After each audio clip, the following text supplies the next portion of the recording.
اعوذ باللہ من الشیطان الرجیم بسم اللہ الرحمن الرحیم. آج سورہ الکہف کا جو سیکنڈ پیرابل اللہ نے کہا تھا کہ ان کو نریٹ کریں وہ دو آدمیوں کے بارے میں ہے دو آدمیوں کے بارے میں ہے، جس میں سے ایک کو اللہ میاں نے بہت نوازا، جتنا نواز سکتے ہیں سمجھ لیں. دنیا اس کے پاس ایکسٹریم کی تھی، اس کو 2 باغ دیے، ایک نہیں 2 دیے، جن کے بیچ میں سے اسٹریم فلو کر رہی تھی. ٹھیک ہے، مطلب نیچرل اسٹریم، ورنہ آپ کو اس طرح کی بنانی پڑتی ہیں اور اپنے یہ راستے اس طرح کے بنانے پڑتے ہیں تاکہ آپ کے اندر جائے، اور بڑی محنت کا کام ہے یہ. لیکن وہ نیچرل تھی، اس کو کبھی اریگیشن کی محنت نہیں کرنی پڑی، کبھی کوئی دعا نہیں کرنی پڑی، کبھی کوئی دعا نہیں مانگنی پڑی کہ بارش ہو. ساتھ میں اس کے ارد گرد درخت تھے، ڈیٹ پامز اور دوسرے گریپس کے. ٹھیک ہے، گریپ اور ڈیٹ پامز تھے وہاں پہ، اور وہ سب سے زیادہ مہنگے اور آئیڈیل پھل ہیں جو آپ لے سکتے ہیں. تو یہ سب کچھ تھا، اور ان کے بیچ میں کلٹیویشن تھی جو، اور اس کے آن ٹاپ آف دیٹ وہ ایسے باغ تھے جن میں کبھی منافع، مطلب ہمیشہ منافع ہوا ہے، کبھی گھاٹا ہوا ہی نہیں تھا بلکہ ضرورت سے زیادہ. So not only Allah give ہم کوالٹی پروڈیوس، جو اس وقت کے وہاں کے باغات کے پھل اور کلٹیویشن تھی، نہ وہ سب سے زیادہ، نہ وہ صرف سب سے زیادہ ضروری تھی، سب سے زیادہ مہنگی تھی، بٹ آلسو کوانٹٹی وائز بھی اللہ میاں نے اس کو بہت زیادہ نوازا تھا. تو اس کی کانورسیشن ریکارڈڈ ہے قرآن میں، تو اس نے اپنے نیبر سے جا کے کہا کہ میں تو تم سے زیادہ امیر ہوں، میرے پاس بہت زیادہ ویلتھ ہے.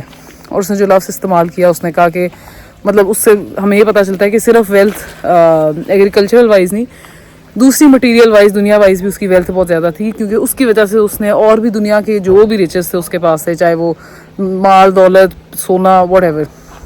اور اس نے کہا جی میرے پاس لوگ بھی تم سے زیادہ، یعنی میری فیملی بھی تم سے بڑی ہے. تو اس پہ جناب، اچھا اس پہ اس کے نیبر نے سنتا گیا، اس نے کچھ بھی نہیں کہا. پھر اس نے کہا کہ مجھے نہیں لگتا کہ یہ جتنا بھی میرے پاس ہے نا کبھی بھی ختم ہوگا، کیونکہ مطلب ظاہر ہے اتنے عرصے سے وہ کما رہا ہے، اس کے کھا رہا ہے پروڈیوس. اس سے دیکھا مجھے نہیں لگتا ہے کبھی بھی all of this will perish. پھر اس نے کہا مجھے نہیں لگتا کہ کبھی بھی آخرت آئے گی. تو اس بندے کی ہم نے جو نوٹس کرنی ہے نا، اس بندے کا غرور نوٹس کرنا ہے، اور ڈیلوژن جس میں ہم چلے جاتے ہیں. اگر اللہ ہمیں دنیا زیادہ دے دے تو یہ بھی ایک ٹرائل ہے اللہ کا، یہ اللہ نے ہمیں اس سٹوری میں بتایا، کیونکہ ٹرائل اللہ ہمیں دے کے بھی آزماتا ہے. تو یہ کہتے ہیں، اس کو آپ کہہ سکتے ہیں کہ دس واز فتنہ آف منی. ٹھیک ہے، تو اس نے پہلے تو اس نے کہا کہ میں دیکھو میرے پاس کتنا ہے، میں کتنا ویلتھی ہوں، میں کیا اس نے. پھر اس نے کہا مجھے لگتا ہے کبھی پیرش نہیں ہوگا. پھر کہتا ہے کہ اچھا مجھے لگتا نہیں کبھی آخرت آئے گی. اتنا ایروگنٹ ہو گیا کہ اس نے اللہ کی آخرت کو ہی ڈینائی کر دیا. پھر کہتا ہے کہ ویسے نا اگر ہو بھی جاتی ہے آخرت، چلو فرض کرو آخرت ہے بھی، تو آئی تھنک اللہ مجھے اس وقت زیادہ دے گا ابھی سے، جتنا ابھی ہے اس سے زیادہ ملے گا. یہ اس کی پیک آف ایروگنس تھی کہ مطلب ایک تو آپ آخرت کو ڈینائی کر رہے ہو، پھر آپ کہہ رہے ہو کہ اچھا اگر ہو بھی گئی تو مجھے پھر بھی زیادہ ملے گا. اچھا اب دوسرا اس کا جو پوائنٹ ٹو نوٹ ہے وہ ہے ان کا کیا نام ہے، جو فرینڈ تھا، نیبر جو سن رہا تھا.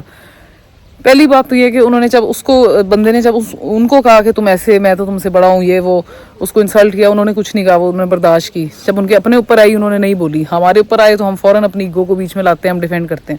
انہوں نے نہیں بولا. دوسرا پوائنٹ یہ ہے کہ اس کے بعد جب انہوں نے یہ دیکھا کہ یہ تو شرک پہ آ گئے، تو اس طرح کی باتیں کر رہے، تو اس پہ انہوں نے جواب دیا، کیونکہ ہی فیلٹ کہ ان کا ایمان جو ہے وہ کوسچن میں آ رہا ہے. تو انہوں نے پھر کہا کہ کیا تم باتیں کر رہے ہو، ایسا کیسے کہہ سکتے ہو، how can you deny Allah, how can you do this کفر، کیسے تم اللہ کی اتنی ناشکری کر سکتے ہو. تمہیں پتہ نہیں ہے کہ تم کیا چیز تھے پہلے، اور مطلب کس چیز سے تم اللہ میاں نے اٹھایا، مٹی کے تم ہو، تمہیں اللہ نے بنایا. تو اور ساتھ انہوں نے پھر اپنا ایمان پروکلیم کیا. انہوں نے کہا میں تو اپنے اللہ کے ساتھ کوئی ایسی ڈائٹی جو ہے نا، میں کوئی بھی کسی کو بھی اللہ کے ساتھ شریک نہیں کر سکتا. تو اس سٹوری سے ایک بڑی انٹرسٹنگ بات جو پتہ چلتی ہے، ایک تو یہ کہ مال آنے سے ہم اپنی اوقات بھول جاتے ہیں، ہم اللہ کو بھول جاتے ہیں، ہم اللہ سے دور ہو جاتے ہیں. دوسری یہ بڑی انٹرسٹنگ بات ہے کہ اس نیبر نے کہا کہ تم کفر کر رہے ہو. حالانکہ اس بندے نے اگر دیکھا جائے تو یہ تو نہیں کہا کہ اللہ نہیں ہے، یا جس کو ہم سمجھتے ہیں کفر.